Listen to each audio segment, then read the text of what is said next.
Since hate knows love's a cure, you can rest your mind assured.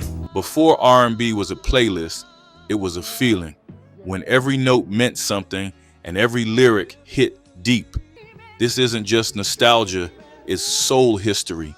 From the late night whispers of Roberta Flack to the smooth fire of Teddy Pendergrass and the unstoppable groove of Luther Vandross, these are the songs that define love, truth, and timeless rhythm. Welcome to 12 timeless R&B soul songs you need to hear again.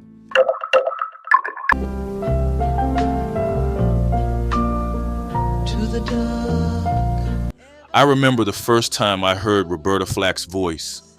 It wasn't loud or flashy. It was quiet, almost fragile at first, like someone leaning close to whisper a secret. But then the song would grow inside me, filling every corner of the room. Every word she sang felt like it had been lived, felt, and poured straight from her heart.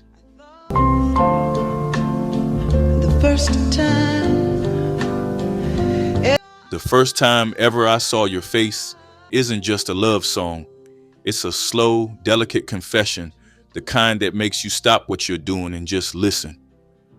When Roberta sings, "The first time ever I saw your face," it's not just about love at first sight, it's about recognition.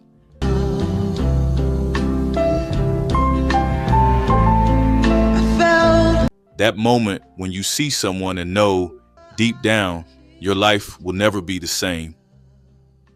In 1969, music like this was revolutionary. Soul didn't have to be loud or in your face to be powerful. It could be soft, tender, and still reach into the very core of your being.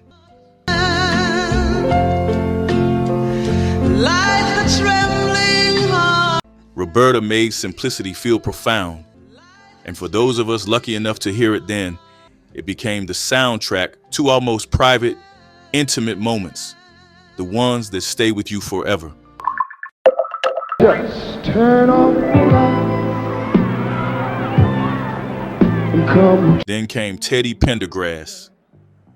I'll never forget the first night this song played on the radio. You could feel it before you even heard it. That deep, rich energy that Teddy carried in every note. Girl, I want to give you a special treat. You've been so sweet. When he said, "Turn off the lights," it wasn't just a lyric, it was a command, a promise, a pulse you could feel in your chest. This song isn't subtle like Roberta's. It's bold, unapologetic, sensual in a way that makes you lean in. You're the only one in the world that I need. Listening to Teddy feels like being invited into a private moment, one where the music becomes your heartbeat. His voice is powerful, but it's also intimate. It fills the space, but it also reaches out, touches you, and stays there. Then whisper sweet words of love in your ear. By 1979, soul had grown into something richer, heavier, and more daring. Teddy made love songs feel cinematic, like an entire night captured in sound. Show you how much I miss. And it's not just the lyrics or the delivery, it's the feeling of control, confidence, and vulnerability all rolled into one. Come to me. For anyone who lived through that era, "Turn Off the Lights" was more than a song. It was a moment, a mood, a memory that never faded. I believe I'm in love, sweet love. Fast forward a few years to the mid-'80s, and Anita Baker steps in with "Sweet Love." Now, this is elegance. You put this song on, and it's like pouring velvet into your ears.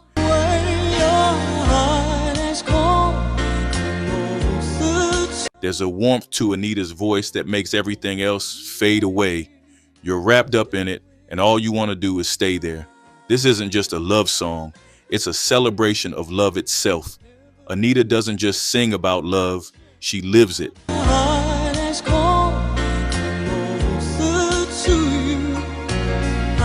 Each note drifts effortlessly, each word feels earned, and the production, smooth, sophisticated, a perfect mix of jazz and R&B that makes you feel like you've stepped into another world, a world where love feels eternal, effortless, and right. Baby, I believe in this love, sweet love. For someone who experienced it at the time, Sweet Love didn't just play on the radio. It entered your home, your heart, your evenings. It made you slow down, notice the little moments, and feel the beauty in human connection.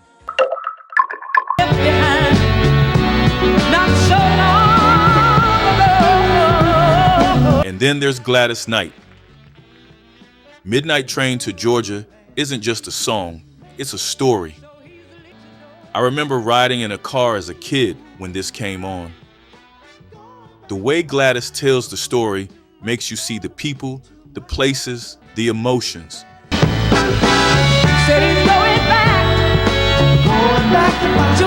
You're not just listening, you're watching a movie unfold in your mind. It's about love, sacrifice, and chasing dreams, themes that were universal yet intimate in her hands.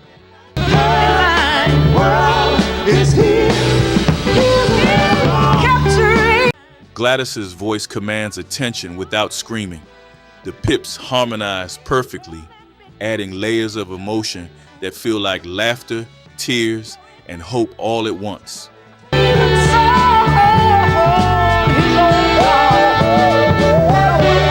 In 1973, soul music had become a storyteller's tool. This song painted pictures while tugging at your heartstrings. You could feel the late-night train, the longing, the bittersweet choices.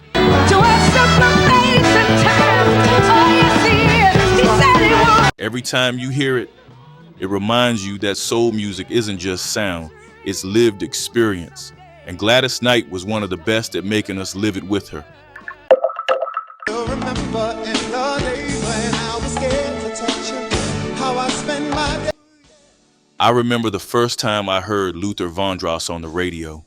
The song came on, and immediately it felt like the world slowed down just for him.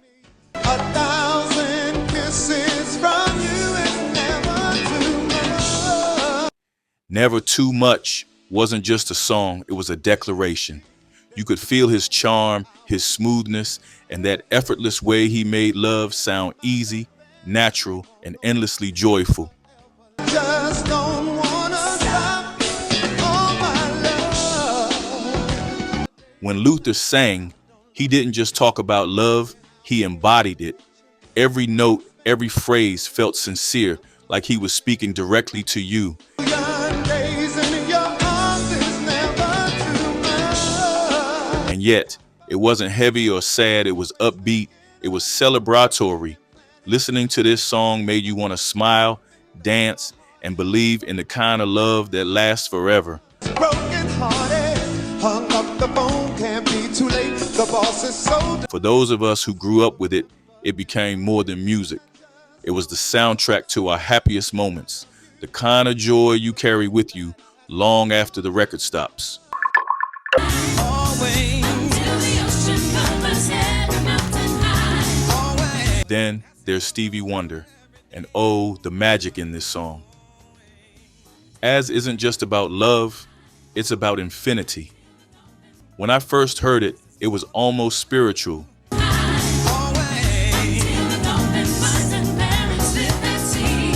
His voice felt like it was wrapping around you, carrying you along a river of emotion that never ends.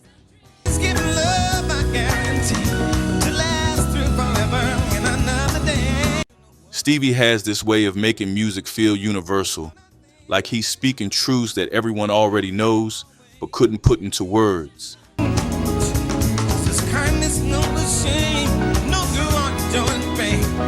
Every chord, every lyric in Az feels like a promise that love can be eternal, unwavering, and miraculous.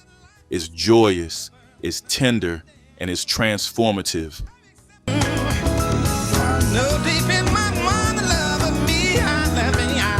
Hearing Stevie in that era was like being touched by something bigger than yourself, a moment that makes you want to believe in love, in life, and in music's power to heal. Y'all were walking by. And then there's Etta James. I'll never forget the first time this song hit me. It's like she grabbed your heart in both hands and held it there. I'd Rather Go Blind isn't subtle, it's gut-wrenching, raw, and achingly real. 'Cause you see, I love you so much that I don't wanna watch you.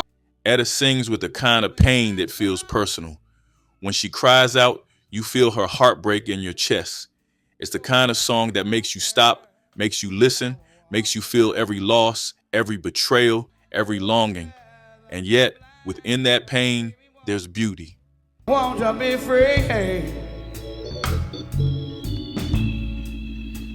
That's the power of Etta James. She could turn heartbreak into something timeless, something that moves generations of listeners long after the first note fades. Your little tenderness, yeah. And then there's Otis.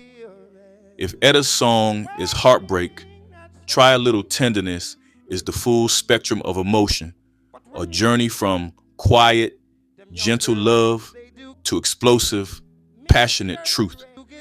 I remember hearing it and thinking, this is what soul music is supposed to feel like. Now I know she's waiting. The song starts slow, tender, like he's speaking directly to your heart. And then, just when you think you're prepared, Otis builds it up, pushing the emotion higher and higher until it explodes with raw, unforgettable power. Just a little bit of tenderness. It's impossible to listen without feeling swept up in it. Every line, every note, every tremble in his voice makes you understand what soul music truly is. Emotion made audible, pain made beautiful, love made larger than life. Oh, now it will, and I'm singing. I'll never forget the first time I heard Donny Hathaway. His voice didn't just enter the room, it filled it, wrapped around you, and made you stop whatever you were doing. Is what I hope to be. A song for you isn't just a song. It's a confession, a prayer, a gift. Listening to Donny, you could feel every ounce of his heart. There's humility in the way he sings, a softness that pulls you in, but also a power that refuses to let go. I treated you unkindly. Each note feels sacred, as if he's not performing for the crowd, but speaking directly to you. Back in 1971, this kind of soul music was rare. There was no flash, no gimmicks, just raw, honest emotion. And that's why Donny Hathaway's work feels eternal. I'm withholding nothing of a true love. A song for you is the kind of song you play when you need to feel understood, when you need to be reminded that music can carry your emotions for you, wordlessly, perfectly.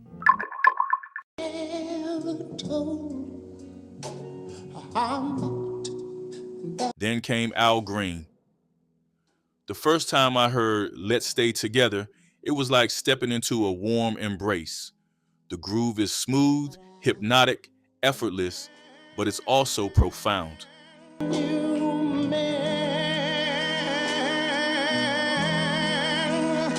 Al Green doesn't just sing about love, he preaches it.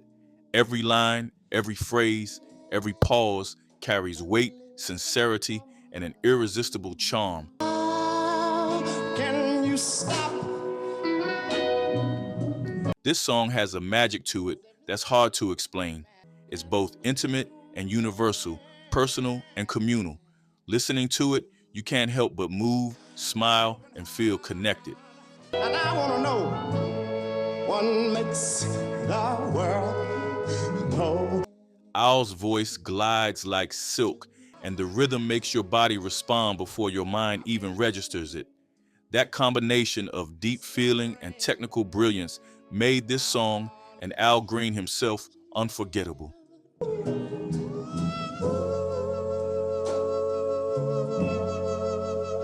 Let's Stay Together isn't just an R&B classic. It's a manifesto for love, patient, enduring, and impossible to ignore.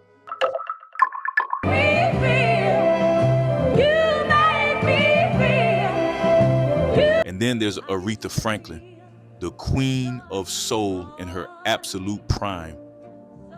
The first time I heard this song, it felt like someone had reached inside my chest and pulled out every feeling I hadn't even known I had.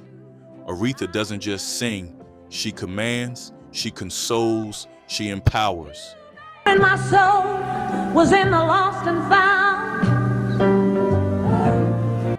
You Make Me Feel Like a Natural Woman is more than a love song.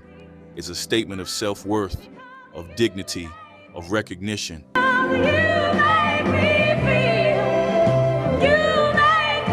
The way Aretha belts those words with that signature mix of strength and vulnerability makes you believe in love, in yourself, and in the power of music. Feel like a natural woman. In 1967, this was revolutionary.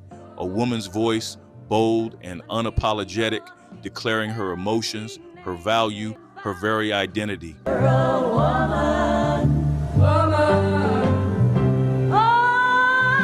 For anyone alive then and even now, this song hits deep. It's eternal because it speaks to something fundamental in all of us, the need to feel seen, loved, and alive.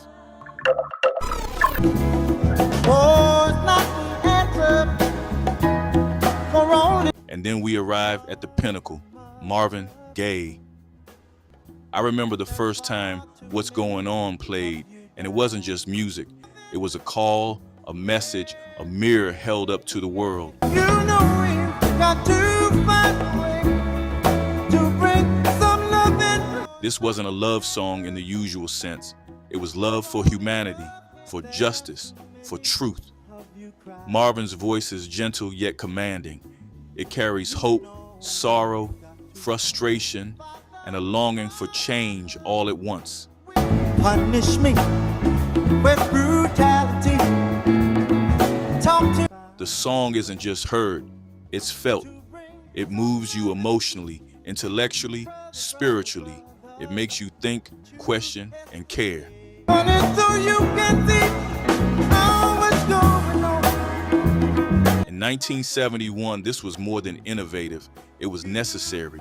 Marvin took soul music to a place where it could carry a message about the world, about society, about conscience, all while being beautiful, captivating, and unforgettable. Going on. Woo! Come on here.